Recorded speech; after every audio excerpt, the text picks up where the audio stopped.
there.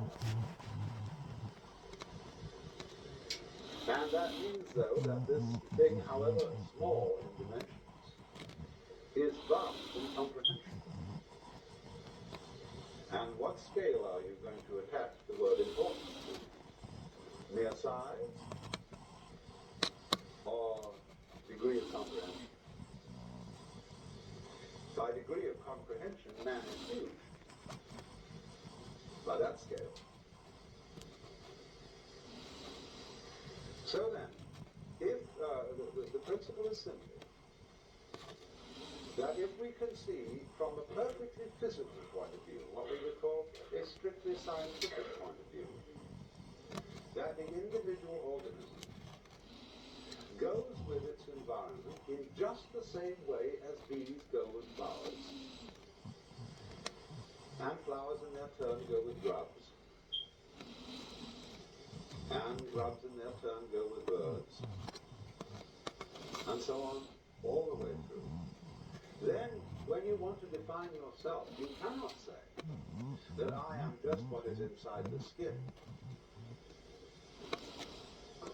Because what is inside the skin goes with everything outside it, and constitutes a single, complex field of diversified behaviors, diversified processes.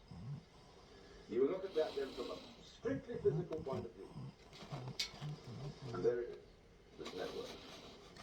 But then the trouble comes up is, you say when you've studied that, and you've read all the books on ecology and botany and zoology, astronomy and so on, you say, yes, I see that. That's quite true, theoretically. But I would like to be able to feel that this is so, as mystics report that they have felt it. To have that kind of experience in which the network is absolutely clear.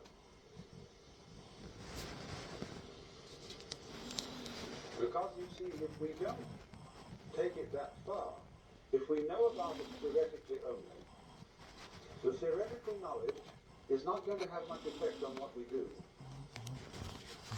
But knowledge of a more emotionally compelling nature will indeed affect the way we act with respect to our environment. And may, in fact, prevent us from destroying our environment, as we are now very busily doing. It's interesting that the Congress of the United States recently passed an act making it a very serious offense to burn the American flag. And they passed this act with many patriotic speeches and rhetoric and much reciting of poems.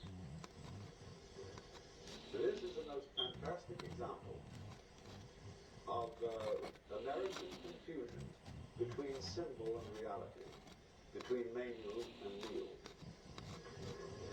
Because this same Congress is directly or indirectly responsible for burning up what the flag stands for. Namely, the geographical United States and its people. By not really doing much about the devastation of our forests, the pollution of our water and atmosphere, the reckless waste of our natural resources, and resorting to a form of economy which, under any the same circumstances, would be termed sheer lunacy.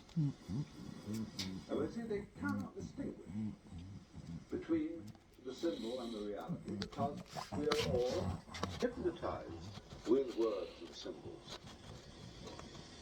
And so when the flag is more precious than the country, we are insane.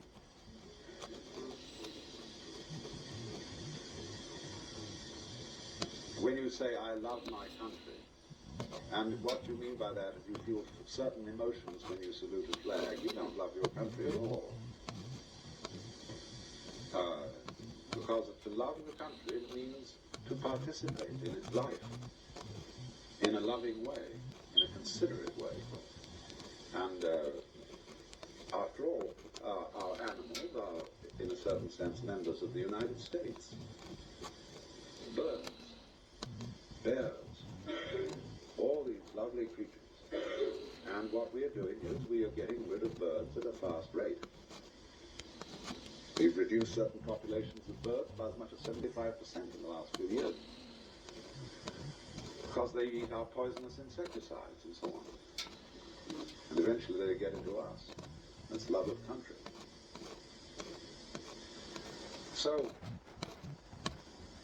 as a result of this confusion, you see, and failure to see that the outside world is not a kind of chunk of mineral resources and cows to be exploited and to be just eaten up. If we do that, we turn ourselves into a swarm of locusts on the planet. The price for eating beef is that you must farm beef. You must conduct husbandry. You must help cattle to multiply, and you must care for them properly. The same with fishing. We have not husbanded whales, and therefore they're on their way to extinction. This is the price. You've got to cherish the animals that you live on. And then furthermore, after that, to put in my particular prejudice, you've got to cook them properly. You don't just chew it up because it's supposed to give you energy. It'd be good for you. That's an irreverent use of dead animals and dead plants.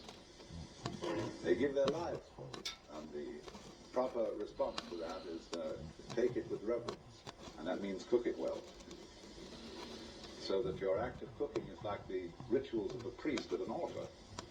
It is the sacrificial altar, the chopping board and the range, which we use. And it's not a kind of a... Kitchens are not to be looked on as sort of lavatories where you throw things together, put in at the upper end. So, but this can only come about, you see, in a situation where human beings are vividly aware of the external world as much themselves as their own bodies. And you must allow yourself, therefore, to feel that what you see is not merely something out there. It's in your head. And your head's in it. And these things mutually interpenetrate each other like this.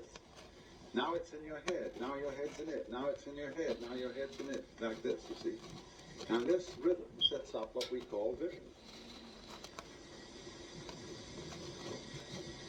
So if you see that the external world is as much you as anything inside your skin, or anything inside your head, then you have a certain respect for it. And no longer consider matter, for example. Take a piece of wood. A piece of wood is not just a chunk of stuff. But people think about wood that way. You can't be a good carpenter if that's the way you think about wood. We think we're dealing, you see, with these inert, unfeeling blocks of stuff. Rocks have no feelings, of course. Bang it around. Mountains have no feelings. Blow them up with dynamite. But they do have feelings. And if you heard them, as the Indians say, I've just been with a whole bunch of Indians, they say the continent of the United States is getting ready to shake us off, as a dog would shake off fleas. And they say the storms are going to get worse, the earthquakes worse, the floods worse, and the insect pests will multiply in all sorts of strange ways, and finally get rid of us and leave the land of the Indians who originally owned it.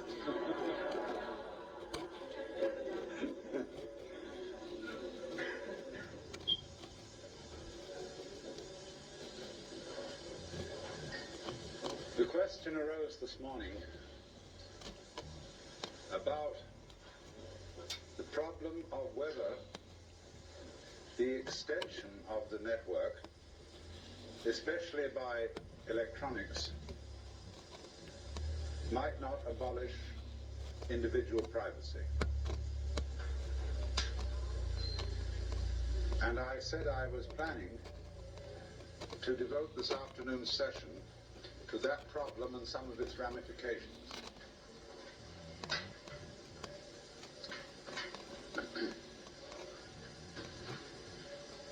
This, of course, is the area of the problem with which Marshall McLuhan is very largely concerned.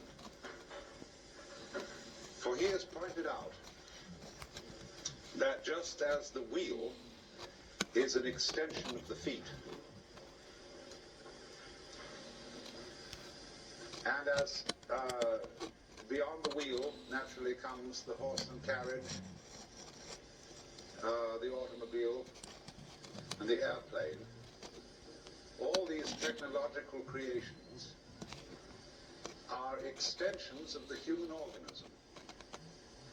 And finally, the electronic network of telephone, telegraph, radio, and television is an extension of the nervous system. And into that we must throw, as an additional extension of the nervous system, the computer. The computer into which data can be fed from the files of the insurance companies, the Internal Revenue Service, the police, the credit agencies, everything. So that in a matter of seconds, when an individual is identified, an enormous amount of information about What the fuck is your deal? instantly known. I'm watching fucking TV. I went up there because you came down here and got me. I walked. Then you just headed back to me. You fucking sitting there. You know what I mean? So I said, "Where the fuck did I go up there for? I wasn't even fucking tired. So why should she even come down here and get me? Just to fucking aggravate the fuck out of me?" And after dialing a key code, you will dial the catalog number I don't get it, though. in the Library of Congress that you want to read. I go up there and you just ignore me then. And at any rate that you wish, the spread pages of that book will appear on your television. Why do you mean no? Talk to And me. you can get it right like that. I know. I'm not. That ain't what happened. The When did television. you come up there? I came up here when you came down and got me. You never came up there. I came up right after you, Mindy. Bullshit. You were rubbing my foot with your foot. You don't remember any of that. You never In went a to certain bed. area. Mindy? Walk around it. I put on. I can tell you what's on the TV right now. I switched it from your fucking show to my YouTube. Don't tell me I didn't come to fucking bed. I laid in bed for fucking half hour. And I came up right after you came down and got me. You went asleep when I went up there. It begins raising the question. You're full of shit. Somebody You're actually full of is. shit. Yeah. Yeah, You really are full of shit. And you're just saying that because you knew I was fucking aggravated. What do you have? see, you won't know the difference between the reproduction. I said because you came down here and got me just to know me when I went upstairs with you. A new kind of confusion. And we will perhaps even be able to think about the word reproduction in a new sense. Yeah. We say now, one of the meanings we give to the word reproduction is sexual reproduction of the species on the biological method. That's a little sus. Then we have I reproduction. didn't. I got high, but Carter got me high too for fucking getting that.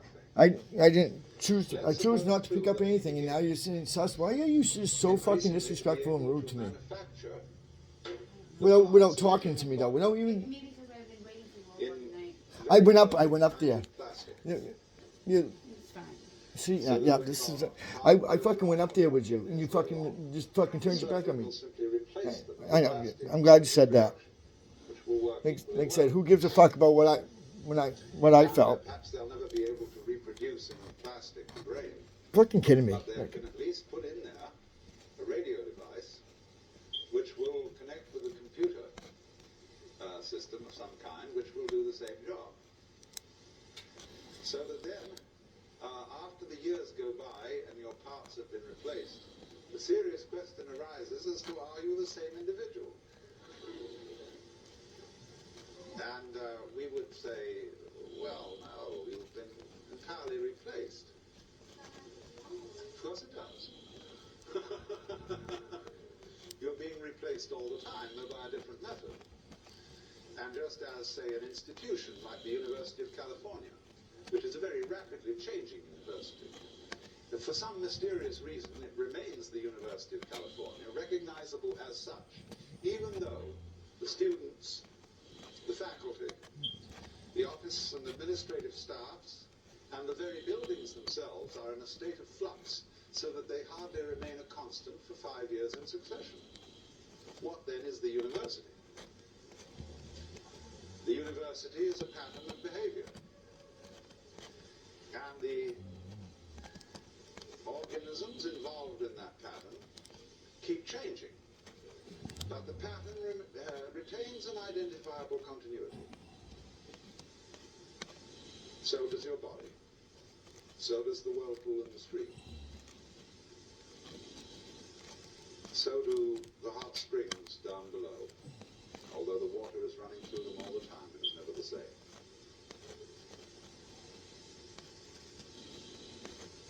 So you can envisage the reproduction of the human being in this electronic way. And at first you say, oh, horrors. Are we going to be converted into nothing but plastic replicas of ourselves? Will we be there in any sense anymore?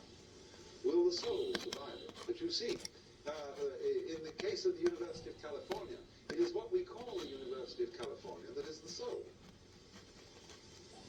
And its bodily expression keeps changing. So, when we find out that we are electronic echoes of ourselves, being perpetuated through the ages, we shall come to the astonishing conclusion that that's what we already are. Only we have to do it again ourselves in order to realize it.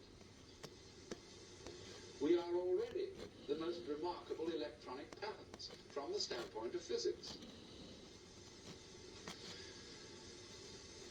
So let's a bit lay that bugbear to rest. Although I must say, there is something about plastic in its present stage of evolution that is somewhat repulsive. There is a state of consciousness which those who are psychedelically hip or hep call the plastic doll, in which everything looks as if it's made of plastic, as if or patent leather or enamel tin, that it only reflects light and has no light inside it. There is another side to the vision, whereby everything becomes living jewelry with light inside, a kind of beatific vision as distinct from a diabolic vision. And at the present stage of its development, plastic always suggests the diabolic vision. But it is through the diabolic vision that you gather the deepest insights. It's really profounder than the beatific vision in a certain way. Because if you can go down into any experience, I hope you understand the meaning of this phrase, go down into. It's very important. It means exploring a certain sensation or a certain feeling, to find out all its implications, to find out what it is at root that you like about it or dislike about it. And you will find, if you explore the plastic doll vision sufficiently carefully, that it will bring about in the end a far greater depth of bliss and realization than merely exploring the things that are lovely at first sight, obviously so. So one should think about this funny thing of technology considered as artificiality in the light of the realization that there really is nothing artificial. You might say the distinction of the artificial from the natural is a very artificial distinction. That the constructs of human beings are really no more unnatural than bees' nests, and birds' nests and constructs of animal and insect beings. They're extensions of ourselves. So then, what about the situation when it arises that we are all computerized? That no one is hidden? Now, I want you to notice something already about the Bell Telephone Company. They have a regulation whereby you cannot switch your telephone off. You may have an extension in the house and you may switch that off, but you may not switch off your main phone. And if you leave it off the hook, it starts screaming after a while. They project that not many years hence, the ordinary telephone will disappear and every individual will carry around with him a thing about the size of the old pocket watches. One side of it will be a TV screen and a speaker. The other side of it will be a set of buttons, over which you just place your finger to activate them. You will be able to dial world information that will give you the number of any given individual. If he doesn't answer, he's dead.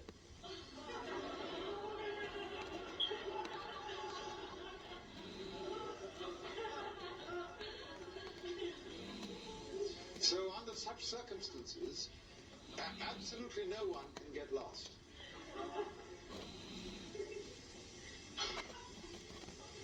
And then you see, as this moves on, let me develop some of its further possibilities. People like Toynbee and McLuhan have noted that as technology progresses, there enters into it a quality of what they call etherealization. And this is connected with Teilhard de Chardin's doctrine of peduncles.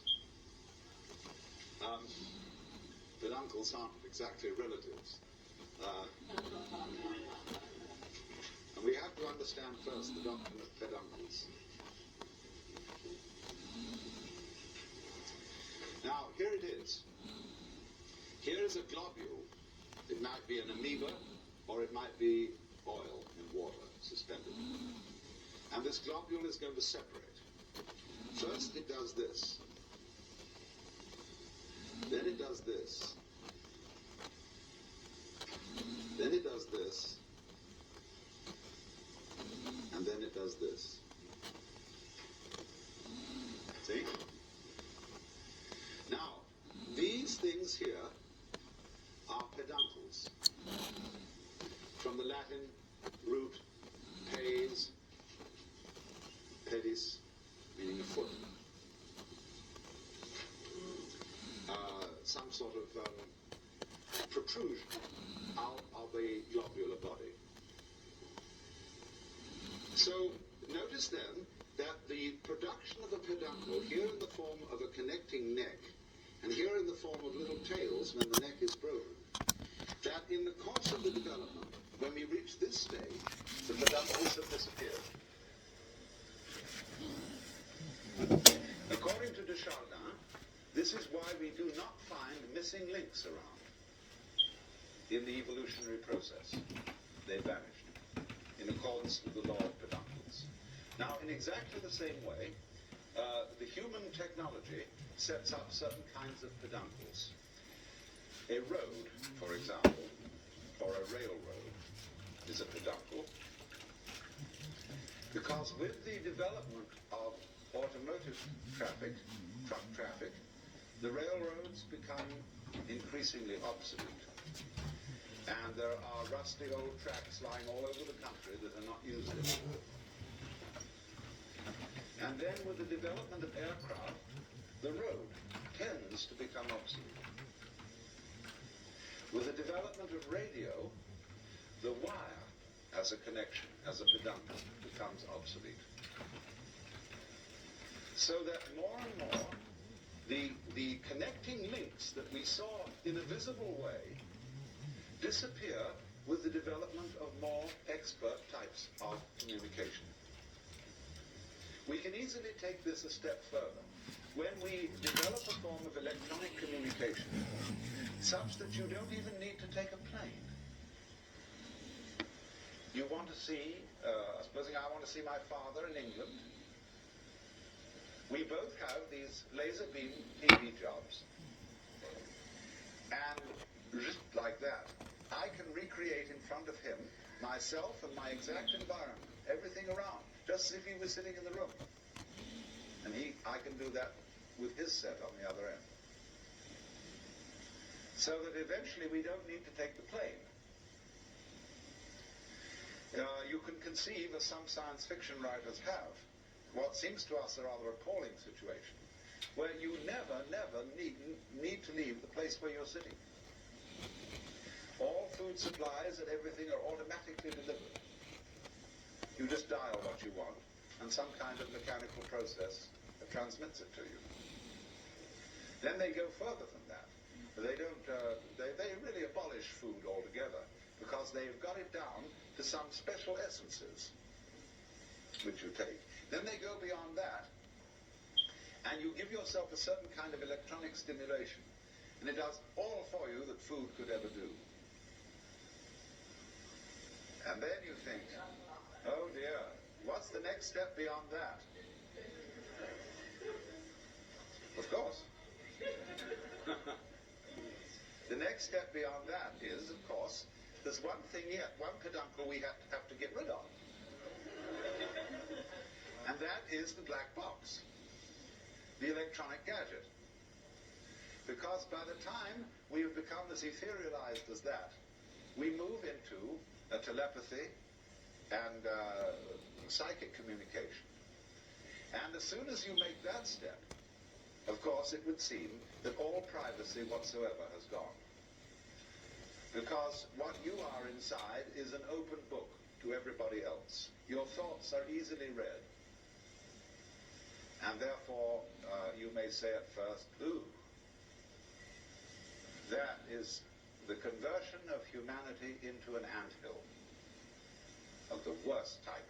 And this is, in a way, naturally, what all properly educated Americans, and I will add properly educated Britishers, and It's some in the other white right peoples, there. dread.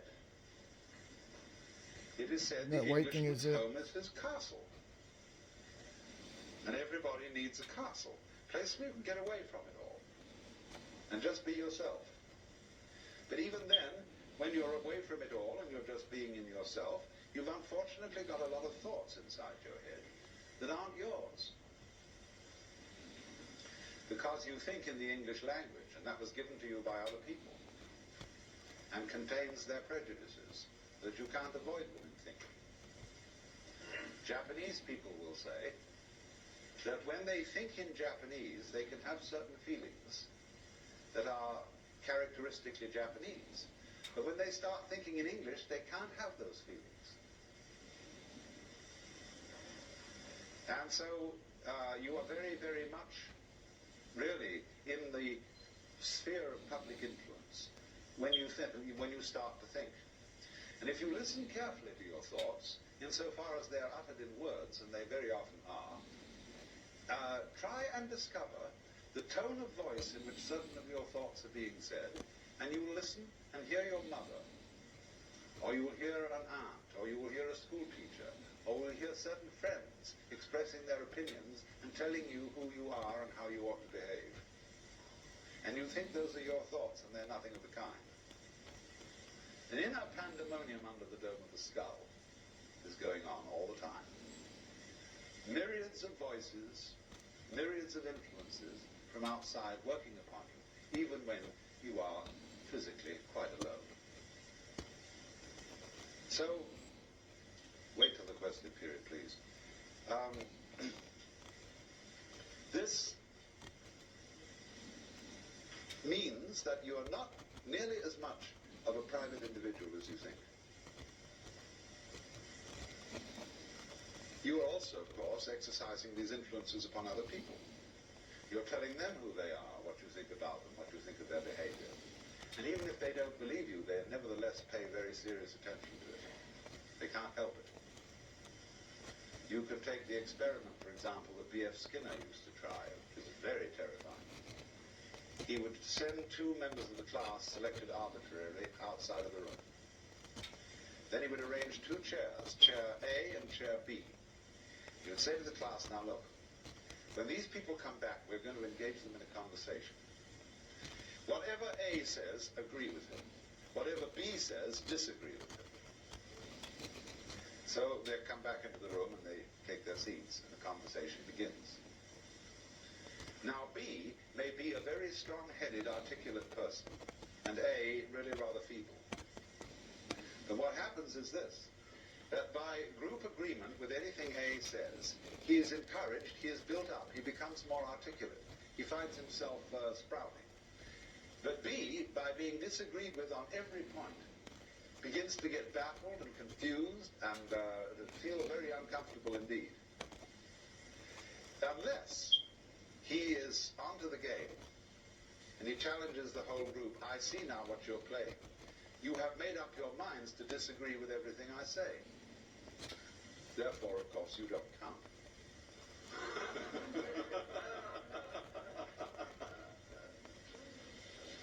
I shall pay no attention to you. So, in this way, you see, we're already colossally influenced by each other.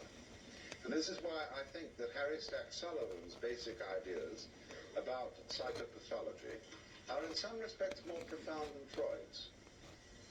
Freud is always looking into the individual history, into the I do it with another one. physiology, into the depth psychology of the individual in an interior sort of way. But Sullivan was always looking to the individual as the expression of a social network.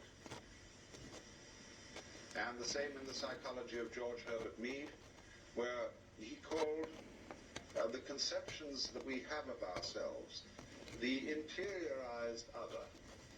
In other words, the sum total of all the things that people have told us we are. Because you do not know yourself as a self, except in a society. Just as you do not exist biologically without a father and a mother, you do not carry on an existence without a society. And the reactions of other people to you provide you with the mirror in which you attain a realization of yourself. You know who you are in terms of your relationships with others. So then now, when we contemplate this disappearance of privacy and a completely integrated human society, we can look at this from two different points of view, pro and con. He's attacking my Let fingernails. us first look My at the pro point. tweezers. How great to have nothing to hide.